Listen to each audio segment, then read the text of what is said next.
Formal definitions of economics is self-explanatory. Here are some definitions of economics from the Wikipedia.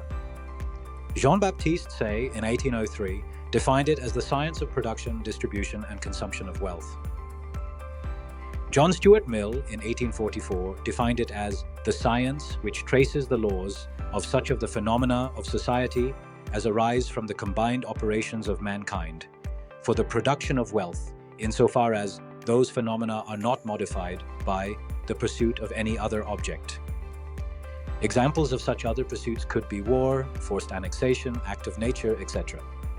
Alfred Marshall, in 1890, defined economics as a study of man in the ordinary business of life. It inquires how he gets his income and how he uses it. Thus, it is on the one side the study of wealth, and on the other, and more important side, a part of the study of man. Of course, this definition was broader and reflected how economics was evolving as a domain of knowledge. Lionel Robbins, in 1932, offered a definition which is quite in line with the more common current definition of the subject. He stated, "Economics is the science which studies human behavior as a relationship between ends and scarce means which have alternative uses." This definition is what markets and pricing are, and we know how pricing is the more important axis in economics compared to the cost, for example. The tide of economics has continued to gather mass in the years since 1932. Of course, there is a lot to economics. Yes, economics is now a very expansive domain of knowledge, actions, and impacts. But its foundations are still centered around the makeup of humans, the basic drives of creating income and wealth through production and trading things of value to others. For instance, the primary economics of a community is circular. The buyer's demand and supplier's production are in a loop, feed back each other. There are more loops, producers buy labor and material from the community and sell goods and services back to the markets in the community.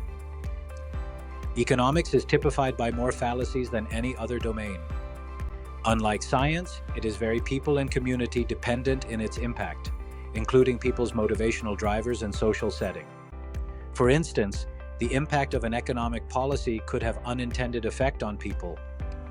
Economics is a powerful domain because it is normative too. It offers not only objective insights, but also ethically and morally loaded decision inputs. For example, economics offers policy directions like 5% inflation is higher for comfort, or a certain tax rate is rather regressive. Applied economics is a vast and fast-growing knowledge space.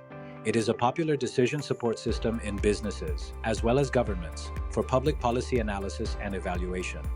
It is also insightful for individuals in terms of insights to personal and financial decisions.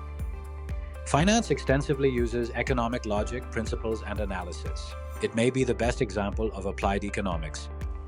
In fact, we will study the basics of economics and finance, concepts, principles, and practice, that is applications. Thank you.